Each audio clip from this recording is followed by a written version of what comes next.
Malemazda athlete masing thingamdana lay. Athlete sing asigi makoina chachiriba field adugi matungina makoigi sel fangbagi mawngsu khenai. Sachin Tendulkar hariba athlete asina cricket sanaduna paisa tali. Aduga Serena Williams na tennis tagi tali. Video si full yengbiduna Messi amdi Ronaldo kanani heli habdo adomna khangdokpiyo. Video asibu yengliba viewers sing asi football bu pamjaba football lovers sing haina khanjai. Aduna Cristiano Ronaldo haiba ming asi mamangda soidana tabiramlani haina su khanjai.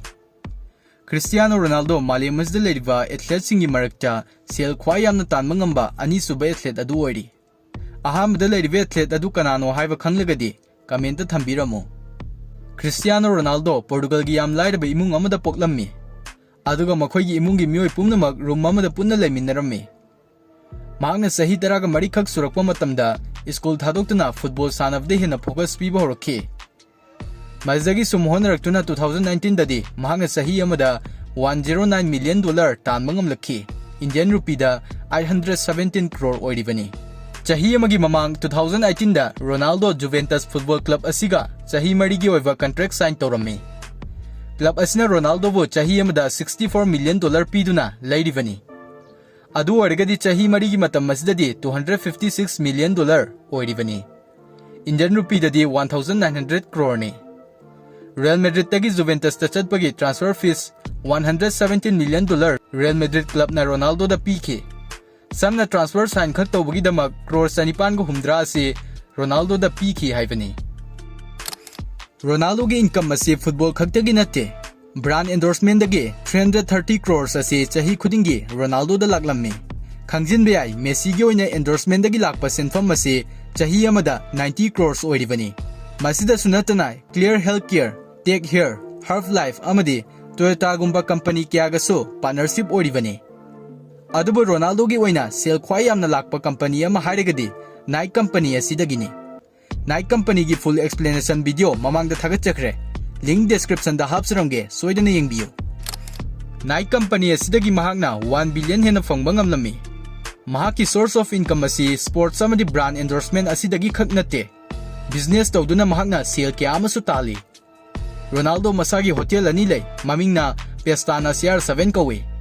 Hotel asi Lisbon da amma aduga amana Funchal da lay. Hauzik run tawribo hotel ni. Masida sunatana Spain da hair transplant clinic ama mahaki nupigi mingda leirammi. Aduga CR7 kauba clothing company amasu lay. Ronaldo sel aduki matik tali haiba ikoi loina khangle adubo mahaki sel miyam asi karaida karamba moongda chading tawbage haibasi adom soidna khangninglamgani. Cristiano Ronaldo $27 million Indian rupee da 202 crore gi oiba property laijai. Property sing asigi marakta Italy da laiba double villa asiso amani. Yum asigi manungda bedroom 9, indoor amadi outdoor pools, private garden amadi indoor gym lay. Ronaldo New York City gi Trump Tower da mahaki oibe apartment amasu lay. Masigi mamalna $18 million Indian rupee da 135 crore ni. Apartment asida bedroom mahum lay. Bedroom mahum maktagi New York Central Park ki pukning huna fazaraba view asi uba fangi. Masina suloidre Spain da yum mamasu lay. Masigi mamalna 1.6 million Indian rupee da 12 crore oiribani. Masina mayam sidagi khara hongwa mali. Yum masigi manungda indoor cinema, infinity pool, ocean view amadi indoor bar sulay. Property galoinana car collection yamna tawba misak amani Ronaldo. Hauzik fawda Ronaldo gi luxury car taraga mapal lay. Car sing asigi manungda Rolls Royce Phantom, Patli GT Speed, Aston Martin nani, 1.7 million tangba Bugatti Veyron, amadi $8.5 million ge limited edition Bugatti asina chingmani. Aroi bagi asidi malem masida Bugatti asigumba si tara khak lay. Tara adugi manungda amadi Cristiano Ronaldo gi manakta lairibani. Ronaldo gi wadi se masda suloidre. Mahaki oiba private jet ani lay. Gulfstream G200 business jet.